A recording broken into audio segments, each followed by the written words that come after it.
다 같이 일어서서 시작하는 첫 찬미 28장 구세주를 아는 이들 부르시겠습니다.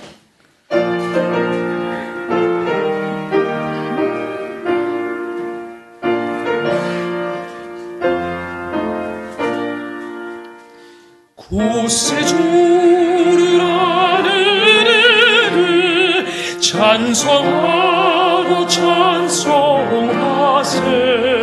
만민들 과임을 다해 경배드리세. 주를 알지 못한 이들 구세주가 인도하사 그이들로 거하시니 찬송할지라.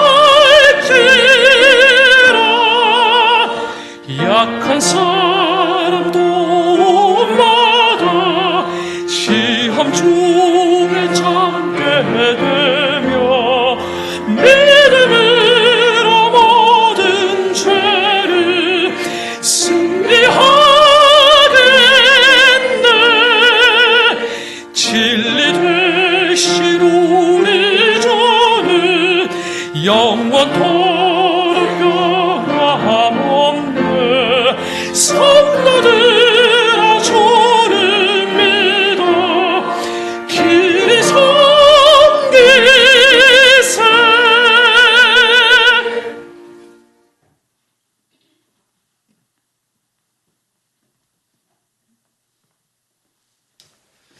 다 같이 머리 숙여서 기도드리겠습니다. 사랑과 은혜가 넘치도록 부어주시기를 서슴지 않으시는 하늘에 계시는 저희들의 아버지 하나님, 지난 한 주도 저희들이 일거수일투족을 다 하늘에서 관찰하시고 저희들을 편안하게 무사하게 이곳에 인도하여 주셔서 감사를 드립니다.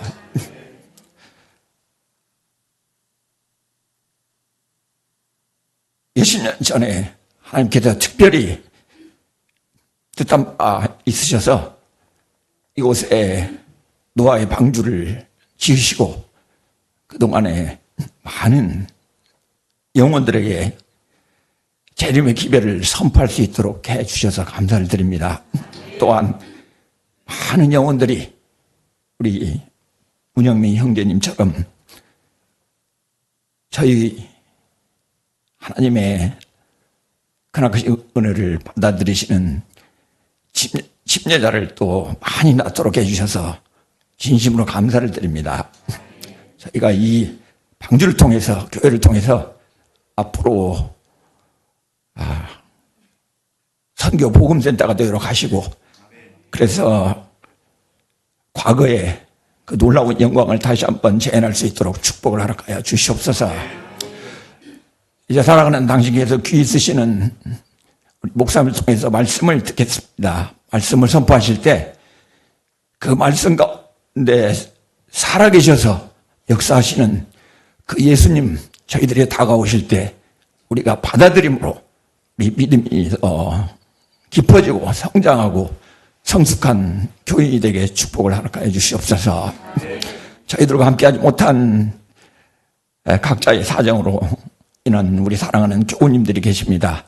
각자 이 시간 다 온라인으로 들어와서 우리가 함께 하나님의 은혜와 사랑을 나누는데 부족함이 없도록 축복을 허락하여 주시옵소서. 예배 이 한 시간 성령께서 함께 하셔서 이 시간에 뜨거움을 주시고 눈물을 주시고, 그래서 이 한 시간이 저희들에게는 큰 기쁨이고 하나님께 큰 영광으로 이루어질 수 있도록 축복을 허락하여 주시옵기를 사랑과 은혜가 많으신 예수님 이름으로 간절히 기도드리옵나이다. 아멘.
여러분 안녕하십니까?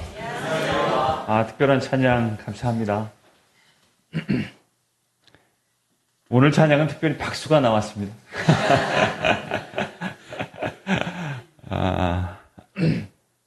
굉장히 잘했다는 거죠. 박수가 나왔습니다.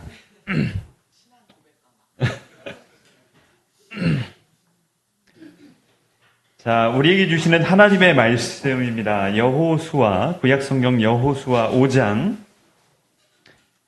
2절부터 있는 말씀을 좀 같이 읽으시겠습니다. 2절부터 9절까지 있는 말씀 같이 읽으시는 중에 우리 성령 하나님께서 우리의 마음을 인도해 주시기를 소망합니다. 구약성경 여호수아 5장 2절 같이 읽으시겠습니다. 시작. 그때 여호와께서 여호수아에게 이르시되 너는 부싯돌로 칼을 만들어 이스라엘 자손들에게 다시 할례를 행하라 하시매 여호수아가 부싯돌로 칼을 만들어 할례산에서 이스라엘 자손들에게 할례를 행하니라. 여호수아가 할례를 이것이니 애굽에서 나온 모든 백성 중 남자 곧 모든 군사는 애굽에서 나온 후 광야 노중에서 죽었는데 그 나온 백성은 다 할례를 받았으나 오직 애굽에서 나온 후 광야 노중에서 난 자는 할례를 받지 못하였음이라.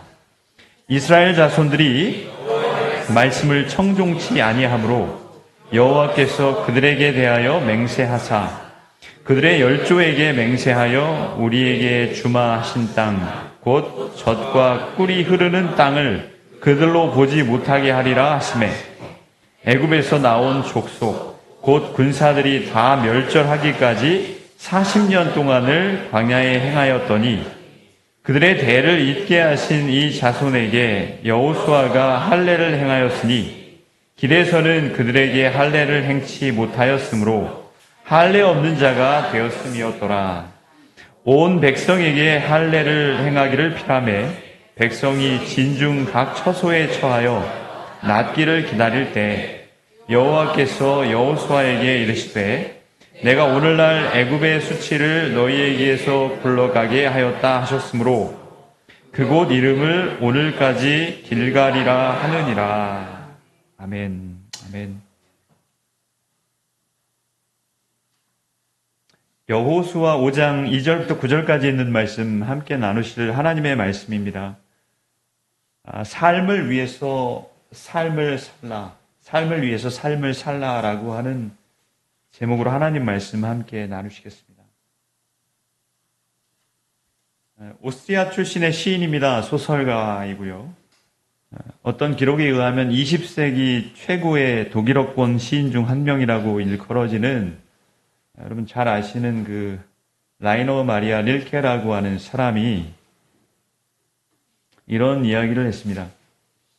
의문을 지닌 채 현재를 살아라. 그러면 나도 모르게 먼 훗날 대답을 지닌 채 살아갈 날이 올 것이다. 의미 있는 통찰력 있는 그런 말이 아닌가 이렇게 생각을 좀 해보게 됐습니다. 시라고 하는 것은 여러분 단어의 재배치입니다. 그래서 우리가 알고 있는 단어들 그것을 시인은 아주 교묘하게 또 지혜롭게 배치를 다시 해서 깨달음을 얻게 합니다. 시입니다. 인간의 삶에는 딜레마가 있어요. 이해할 수 없는 연속적인 상황이 발생을 하기도 하고요. 그리고 또 이것도 저것도 아닌 상황, 그 상황이 계속됨으로 말미암아 우리가 어떤 것을 선택해야 될지 모르는 순간이 있습니다. 이 삶이 이 딜레마이니까 우린 신앙인인데 신앙도 딜레마에 빠질 때가 있습니다. 이런 인생의 상황을 두고 한 그 릴케 말이 아닌가라고 하는 생각을 좀 해보게 됐습니다. 우리가 여호수아서에 있는 말씀들을 좀 이렇게 다시 회상을 좀 해보겠습니다. 몇 주가 지난 것 같은데요.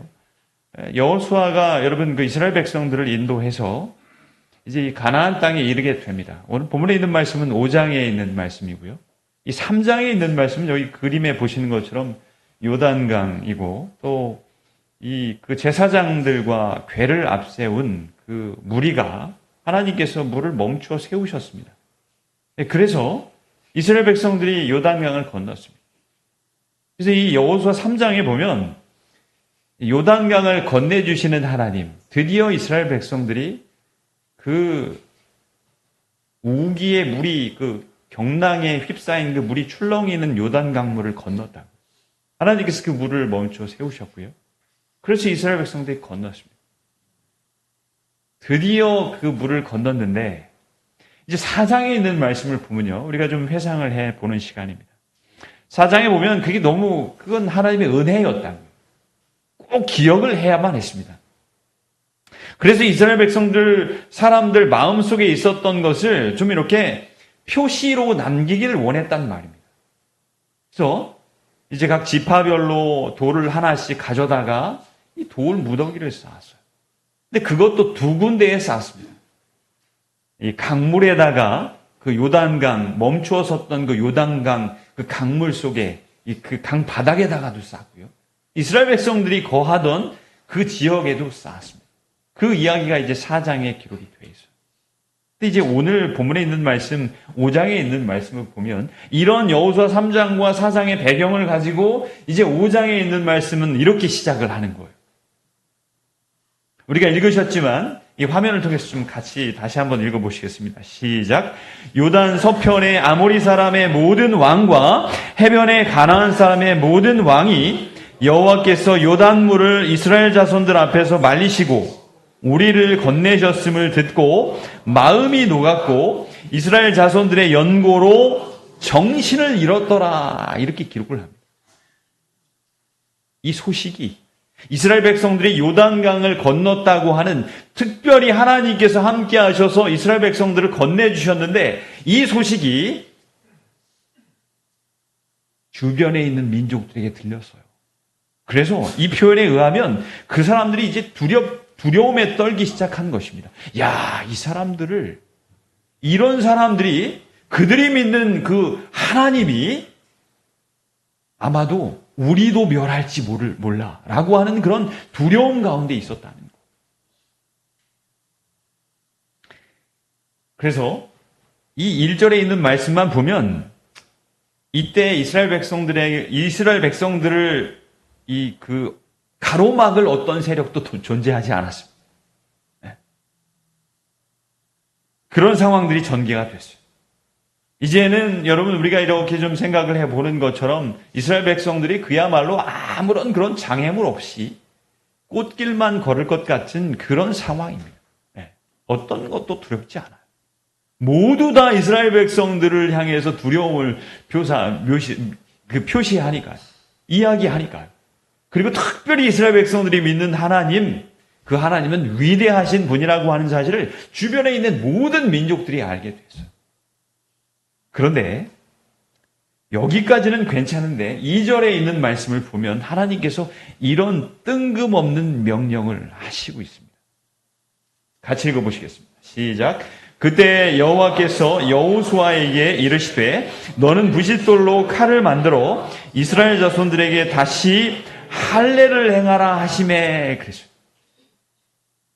할례라고 하는 것은 남자의 생식기의 표피를 자르는 것입니다. 이건 성경적으로 조금 후에 살펴보겠지만 의미가 있어요. 근데 하나님께서 지금 상황이 1절에 있는 말씀을 통해서 살펴보신 것처럼 지금 상황은 이스라엘 백성들에게 아주 호의적입니다. 어떤 것도 두렵지 않은 상황이지만 이곳은 적진이에요. 그래도 하나님을 알지 못하는 이스라엘 백성들에게 적대적인 그런 민족들이 주변에 많이 있었고요. 그 세력은 엄청났습니다. 그 사람들의 어떤 물리적인 힘은 이스라엘 백성들과 비교가 불가할 정도로 엄청났어요. 그런데 이때 하나님께서 이스라엘 백성들에게 할례를 행하라고 했습니다. 근데 여기 보면 2절에 있는 말씀을 통해서 잠깐 좀 살펴보신 것처럼 다시 그랬어요. 이스라엘 자손들에게 다시 할례를 행하라. 이건 늘 해오던 일이었어요. 그런데 다시라고 하는 부사를 통해서 잠깐 멈추어 있다가 다시 진행되는 일임을 우리가 알 수 있습니다. 다시. 요단을 건네주셨던 하나님께서 드디어 그 요단강을 건넜는데 이스라엘 백성들에게 여러분 요단강은 두려움의 대상이었다고요. 저길 어떻게 건너가지? 사실은 경험이 있었습니다. 홍해를 건너주신 하나님 기억하면 문제없이 건너갈 수 있었을 텐데 하나님께서 해주실 거야 라고 하는 그런 믿음으로 말입니다. 그런데 그 요단강은 두려움이었다고요. 그런데 하나님께서 거기를 건네주셨다고요. 그래서 앞으로 모든 일들이 일사천리처럼 다 순조롭게 해결될 것 같아만 보였던 이스라엘 백성들의 그 일들이 그렇지 않게 보였던 거예요. 하나님께서 다시 세우셨어요. 무엇 때문에 하나님께서는 다시 요단을 건네주시고 계속해서 인도하지 않으시고 이스라엘 백성들을 다시 세우신 것일까요? 여러분, 이 할례라고 하는 것은 회복이 필요합니다. 움직일 수 없는 상황이 되는 거예요. 근데 성경에는요, 이 할례에 관한 이야기들이 몇 군데 등장을 하는데, 우선 여러분 여기 보시는 것처럼 창세기 17장에 보면 아브라함을 하나님께서 만나시고 이렇게 약속을 하셨어요. 아니, 말씀을 하셨습니다. 내 자손들이 할례를 받아야 된다고. 그래서 이것은 무엇을 의미하는 거였느냐 하면, 여기 17장 2절, 여기 여러분 화면에 보시는 것처럼 전부 다 읽지는 않겠습니다. 창세기 17장 2절에 있는 말씀을 보면 이게 뭐였느냐 하면, 할례를 왜 받아야 되는지에 대해서 이야기를 해주셨다. 내가 너와 나 사이에 약속을 하자, 약속. 함께 할 거야. 염려하지 말고 네 자손은 저기 하늘의 물별처럼 많게 될 거야. 이건 너하고 나의 약속이야. 그 표로 할례를 해. 그래서 이건 언약의 표시였습니다. 약속을 위한 표였다고. 그 다음에 또 다른 곳에는 이제 십보라라고 하는 모세의 아내가 나옵니다. 지금 이 모세와 아내와 그 아들들이 하나님의 명령을, 하나님의 말씀을 듣고 애굽을 향해서 가고 있었어요. 갑자기 천사가 나타나서 여기 4장 24절에 있는 말씀을 보면 여호와께서 길의 숙소에서 모세를 만나사 그를 죽이려 하시는지라. 그래서 이후에 진행이 되는 말씀을 보면 이 십보라라고 하는 모세의 아내가 아들들에게 할례를 행합니다. 뭐 전체적인 내용을 우리가 다 설명하고 살펴볼 시간은 없지만 이걸 통해서 이 두 번째 할례의 의미는 구원이었어요. 살려면 할례를 행해야 된다. 그 다음에 오늘 여러분 이 본문에 이 말씀이 기록이 돼 있어요. 요단강을 건넌 이후에 하나님께서 할례를 행하라고. 이렇게 진행이 돼요. 근데 여러분, 우리가 좀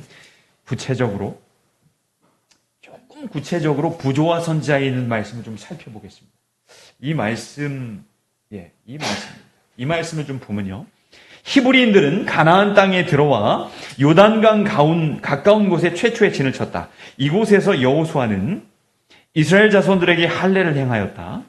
이스라엘 자손들이 길갈에 진쳤고 유월절을 지켰다. 가데스에서 반역한 이후 할례 의식이 중지된 것은 그 의식이 상징한 하나님과의 언약이 깨어졌음을 이스라엘에게 계속적으로 증거하는 것이 되었다. 할례를 받지 않았다고 하는 것은 이제 언약이 깨어졌다고 하는 것입니다. 무엇으로 말미암아? 이스라엘 백성들의 불순종으로 말미암아 그동안 할례를 안 하게 된 거예요. 자, 이어지는 말씀을 보면요. 그들이 애굽에서 구원받은 기념인 유월절을 중지한 것은 종살이하던 땅으로 돌아가고자 한 그들의 요구에 대하여 여호와께서 불쾌히 여기신 증거이었다. 그러나 이제 거절의 세월은 끝났다. 하나님께서는 다시 한번 이스라엘을 당신의 백성으로 인정하시고 언약의 표를 회복하셨다. 그래서 여러분, 이것은 이 증언에 있는 말씀을 통해서 우리가 다시 한번 살펴보신 것처럼 다시 할례를 받게 됐다고 하는 것은 하나님께서 걱정하지 말고 내가 인도할 거야, 염려하지 마, 아무 걱정하지 마, 내가 모든 일들을 평탄케 할 거야. 이 약속을 다시 해준다고 하는 그런 의미였단 말입니다. 그래서 여러분, 이것은 할례는 죄의 제거, 그리고 불결함을 제거하는 것, 그래서 정결, 죄 씻음, 이런 것을 의미하는 거였어요. 그게 영적인 의미였습니다. 조금 쉬운 말로 하면 여러분, 이게 무슨 말이 될까요? 할례를 받으라고 하는 것은 내가 너희들을 살리겠다고 하는 말이었어요. 살리겠다고. 염려하지 말라. 더 이상 세상의 염려, 눈에 보이는 모든 상황이 만들어내는 그런 두려움과 염려로부터 자유로우라. 내가 너희들을 살리겠다. 이게 사실은 눈으로만 볼 때는, 상황적으로만 볼 때는 이스라엘 백성들이 죽을 환경이었습니다. 왜냐하면 남자들이 움직일 수 없는 상황이 된 거지 않습니까? 그런데 이거는 하나님께서 이스라엘 백성들을 살리시겠다고 하는 약속이었단 말입니다. 우리가 좀 영적인 의미를 살펴보셨지만 조금 더 구체적으로 우리 삶에서 실질적으로 이 적용 가능한 의미를 좀 우리가 살펴보겠습니다. 우선 이 할례에 포함되어 있는 실질적인 우리 삶에서 적용 가능한 의미는 뭐냐 하면 우선 첫 번째가 이 할례라고 하는 것, 이것은 반드시 해야만 했던 일이었다고요. 1절과 2절의 연결이 그렇게 되어 있지 않습니까? 건네주셨어요. 이 할례를 받으라고 했어요. 그랬더니 여호수아가 이 두말하지 않고 군말하지 않고 할례를 행합니다. 그건 해야만 하는 일이었단 말입니다. 의무였어요. 이 실질적인 첫 번째 의미는 그래서 여러분 하나님의 말씀이라고 하는 것은요. 의무라고 하는 것입니다. 하나님의 말씀은 선택이 아니라 의무여야 돼요. 그래야 의미가 있는 것입니다. 여러분 우리가 우리 삶에서 하나님께서 하신 말씀, 내가 기도하면서 들은 말씀, 오늘 말씀 통독을 통해서 들은 말씀, 그리고 내가 조금 마주한 그런 인생의 상황들을 이렇게 살펴보면서 우리가 하나님의 말씀을 선택할 것인가? 이 되어지는 상황에 그냥 내 삶을 맡길 것인가? 그래서 하나님을 선택하고 그게 하나님의 말씀을 선택의 어떤 것으로 받아들일 때가 많이 있다는 거예요. 그런데 오늘 이 말씀을 통해서 우리에게 분명히 말씀해 주신 것은 하나님의 말씀은 선택이 아니라 의무라고 하는 거예요. 그대로 해야만 되는 거라는 것입니다. 여러분 하나님의 말씀이 우리 마음속에 다가오고 그리고 하나님께서 하시는 말씀이 우리 마음속에 살아있다면 그 말씀대로 하십시오. 그건 선택이 아닙니다. 의무라고요. 의무는 누구나 다 해야만 되는 것입니다.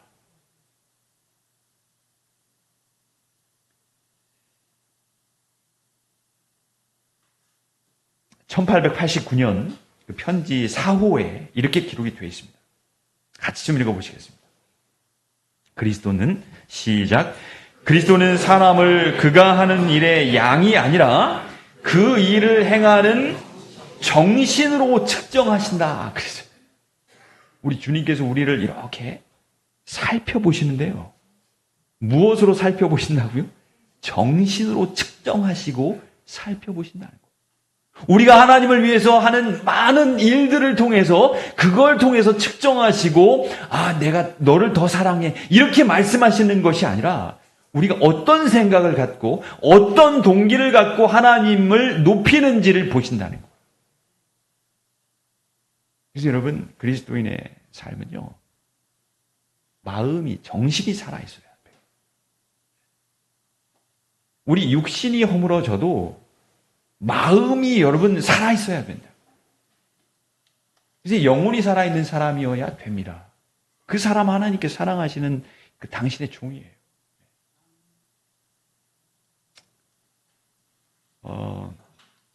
얼마 전에 끝난 여러분 그 항저우 아시안 게임 다들 이렇게 소식들을 듣고 보셨을 거라고 생각을 합니다. 여러 훌륭한 선수들이 있었는데 요즘에 이렇게 주목을 받는 선수가 있어요. 네. 여러분 잘 아시는 것처럼 21살 배드민턴 세계 랭킹 1위 안세영 선수 다 아시잖아요. 21살입니다. 이 선수가 제가 이렇게 기록들을 보니까 세계 랭킹 1위고요. 그리고 또 전 세계 대회가 1년이면 한 평균 10개가 넘는다 그래요. 근데 그 중에서 올해 그 10개가 조금 넘는 전 세계 대회에서 9번을 우승을 했어요. 굉장한 겁니다. 그래서 세계 랭킹 1위가 된 거예요. 이런 선수가 없다는 거죠. 한 29년 만에 세계 랭킹 1위가 나왔다. 그러고 막 그러잖아요. 이번 아시안 게임에 가서도 이 안세영 선수가 너무 잘해가지고 2관왕이 됐어요. 단체전도 우승을 하고 또 개인전도 우승을 하고. 그래서 금메달을 2개를 땄습니다. 그래서 10개가 넘는 이 거의 세계 선수권 대회에서 우승을 하게 된 거예요. 그러다 보니까 스타가 됐습니다. 온갖 방송에서 그리고 광고를 찍자고 방송을 좀 나와달라고. 21살에. 그렇게 됐어요. 근데 지난주에 제가 어떤 그 인터넷 뉴스를 좀 보다 보니까 이 안세영 선수가 정중히 사양합니다. 이런 글을 썼어요. 뭐라고 그랬느냐 하면요. 아시안 게임을 통해서 저는 그냥 열심히 운동해서 결과를 얻은 여러 선수들 중에 한 명입니다. 저를 그냥 그런 여러 선수들 중에 한 명으로만 봐주십시오. 저는 아직도 꿈이 있고 제가 이루고 싶은 것들이 있습니다. 건방지다고 생각하지 말아주십시오. 정중히 사양합니다. 이렇게 이야기를 했어요. 얼마나 멋있는지 몰라요? 우리가 여러분 이런 고백을, 예수님 때문에 이런 고백을 다 했으면 좋겠어요. 당신 여기 와서 이거 하고 이 자리를 차지하라. 더 높은 곳에 진급하시라고. 이렇게 여러 이야기들을 할 때 저는 이날 구별해야 됩니다. 온전히 그 직분을 감당할 수 없습니다. 저는 하나님을 믿는 사람입니다. 저는 하나님을 높이길 원합니다. 감사하지만 그 직분 받을 수 없습니다. 여러분, 우리가 세상의 모든 것들을 포기하고 내려놓고 하나님을 위해서, 하나님을 높이기 위해서 이런 마음이 살아있는, 정신이 살아있는 성도가 됐으면 참 좋겠어요. 저는 이 안세영 선수의 이 말이 얼마나 멋있는지 몰라요. 우리가 이런 고백을 했으면 좋겠습니다. 그래서 여러분, 이 하나님의 말씀이라고 하는 것은요, 선택이 아닙니다. 이건 해야만 되는 의무라고요. 그게 정신이 살아있는 사람이에요. 두 번째, 우리가 좀 실질적인 이 할례에 들어있는 실질적인 의미 두 번째를 좀 살펴보겠습니다. 두 번째 의미는요, 이건 완전한 순종을 의미했어요. 5장 2절 그리고 3절에 있는 말씀을 다시 좀 같이 읽어보시겠습니다. 그때 시작. 그때 여호와께서 여호수아에게 이르시되 너는 부싯돌로 칼을 만들어 이스라엘 자손들에게 다시 할례를 행하라 하시매 여호수아가 부싯돌로 칼을 만들어 할례산에서 이스라엘 자손들에게 할례를 행하니라. 이렇게 기록을 하는데 이어지는 말씀이 참 이게 아주 감동이 있습니다. 하나님께서 명령하셨어요. 그리고 3절에 즉시로 여호수아는 군말하지 않고 부싯돌로 칼을 만들어 뭐 했다고 그랬어요? 할례를 했어요. 이건 완전한 순종이었다고요. 이 상황에서 할례를 행하라고 하는 명령은요, 마치 여러분 우리가 어떤 일을 할 때 하나님의 몫이 있고요, 우리가 해야 될 일이 있어요. 뭐 그럴 수 있죠. 그런데 이 상황은 우리가 해야 되는 일은 아무것도 없습니다. 이제 인간적인 대안은 없는 거예요. 그래서 하나님께서만 하셔야 돼요. 우리가 할 수 있는 일은 없어요. 힘을 쓸 수 없는 상황에서, 남자들이 힘을 쓸 수 없는 상황에서 적군을 어떻게 맞이하겠습니까? 그래서 하나님께서만 하셔야 되는 상황입니다. 그래서 이거는 완전한 순종을 가리키고 있어요. 여러분, 우리는 세상에서 말하는 것도 다 하고 하나님께서 하시는 것도 다 하고 그렇게 하면 얼마나 좋겠습니까? 그런데 세상과 하나님은 늘 충돌과 갈등을 일으킵니다. 무엇을 선택하셔야 되겠어요? 아니, 이건 선택의 문제가 아니에요. 의무라고 말씀을 드리지 않았습니까? 하나님 말씀에 완전히 순종할 수 있기를 바랍니다. 들려오시는 말씀이 있지 않습니까? 반복해서 들으시는 말씀이 있다고. 일주일에 한 번은 저를 통해서 여러분 하나님의 말씀을 들으시고요. 그리고 늘상 주어지시는 하나님의 말씀 통독 시간을 통해서, 기도를 통해서 여러분들에게 하시는 말씀들이 있지 않습니까? 그 말씀을 어떻게 하시겠어요? 완전히 순종하셔야 된다는 거예요.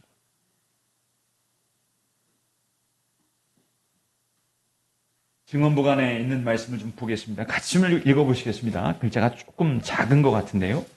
같이 좀 읽어보시겠습니다. 그대가 시작. 그대가 자아를 위하여 생활하는 동안은 하나님의 뜻을 알지 못하고 알 수도 없다. 그대는 그대의 선한 의도와 결심에 의존하며 그대의 생애의 중요한 줄거리는 마음먹은 결심과 허물어진 결심으로 구성된다. 그대에게 필요한 모든 것은 자아에 대하여 죽고 자아에 의존하는 일을 그치고 하나님께 굴복하는 것이다. 아멘. 우리가 해야 되는 일이에요. 자아를 위하여 생활하는 동안은 하나님의 뜻을 알아요, 몰라요? 완전한 순종을 할 때 하나님께서 나를 통해서 하시는 일, 나에게 원하시는 일을 분별할 수 있다는 말입니다. 시작. 자아를 십자가에 못 박는 일에 굴복하는 것이 얼마나 힘든 일인가. 그러나 우리의 약점과 죄됨을 아시는 하나님께 그 모든 작업을 맡기면 그분은 원하는 결과를 가져올 최선의 길을 택하실 것이다. 에녹이 하나님과 동행한 것은 계속적인 투쟁과 단순한 믿음을 통해서였다. 그대들은 모두 에녹처럼 할 수 있다. 진정한 경건은 파급되고 전달된다. 아멘. 힘든 일이에요. 자아를 포기하고 내려놓는 일. 그러나 할 수 있다는 거예요. 에녹이 그렇게 했대요. 에녹이 계속적인 투쟁과 단순한 믿음을 통해서 하나님과 동행하는 자가 되었대요. 그래서 에녹을 하나님께서 그냥 데려가셨습니다. 우리도 여러분 하나님께서 그냥 데려가셨으면 참 좋겠어요. 죽음을 맛보지 않고요. 너무 사랑스러우셔서.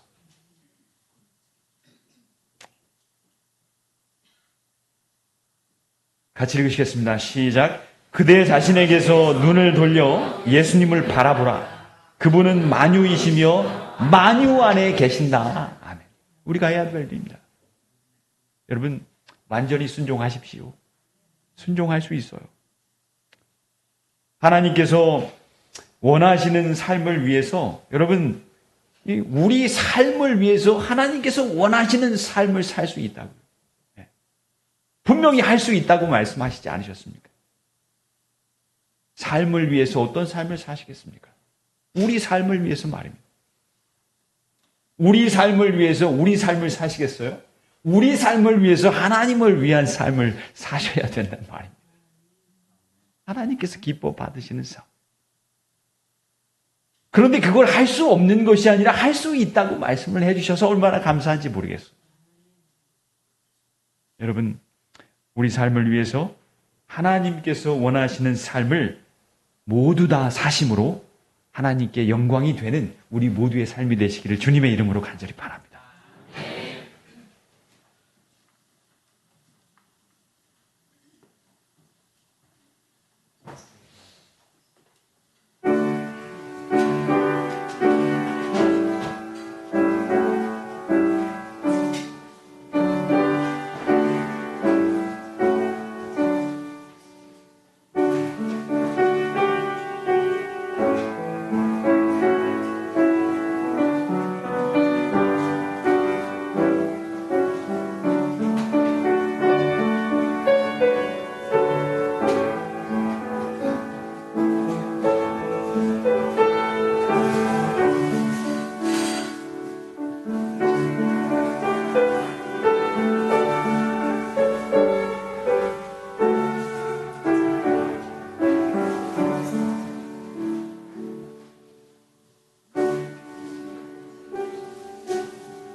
네, 말씀 생각하시면서 마치는 찬미 604장 세상 모든 수고 끝나 부르시겠습니다.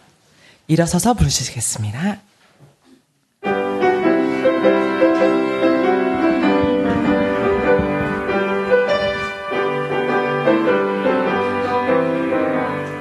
세상 모든 수고 끝나 우리 갑옷 벗고서 모든 근심 걱정 사라진 뒤에 주를 뵙고 성도 만나 멸관 있으리라.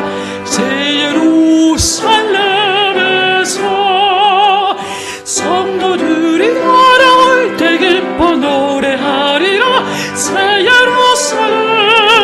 새 예루살렘 호산나를 높이 불러 왕의 왕을 배우리 새 예루살렘에서 내가 외로울지라도 주 날 붙드시리니 시험 환난 근심 걱정 없으며 주를 믿고 따라가면 주의 뜻을 알리라 새 예루살렘에서 성도들이 돌아올 때 기뻐 노래하리라 새 예루살렘 새 예루살렘 호산나를 높이 불러 왕의 왕을 배우리 새 예루살렘에서 죄악 세상 지나가고 눈물 흔적 거둔 뒤 나의 눈에 빛난 영광 빛이 돼 나를 구속하신 주를 기쁨으로 배우리 새 예루살렘에서 성도들이 돌아올 때 기뻐 노래하리라 새 예루살렘 새 예루살렘 호산나를 높이 불러 왕의 왕을 배우리 새 예루살렘에서 그곳 아름다운 곳에 구속받은 자들과 사랑하는 주를 만나 배울 때 주의 영광 노래하며 영원토록 살리라 새 예루살렘에서 성도들이 돌아올 때 기뻐 노래하리라 새 예루살렘 새 예루살렘 호산나를 높이 불러 왕의 왕을 배우리 새 예루살렘에서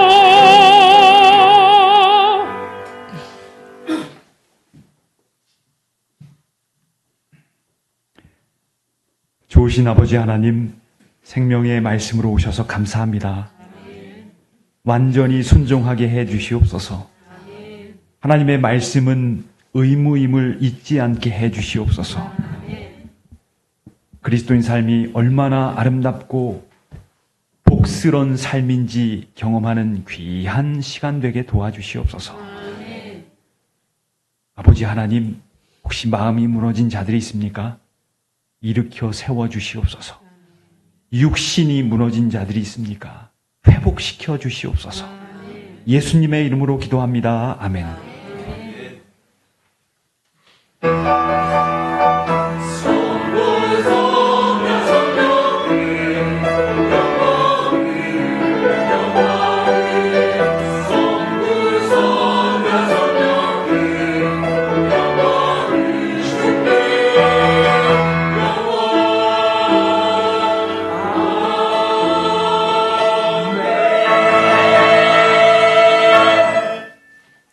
자, 이제 좀 앉으시고요. 모두 좀 앞으로 나오셔서 사진 촬영을 좀 하시고 우리 식사하시겠습니다.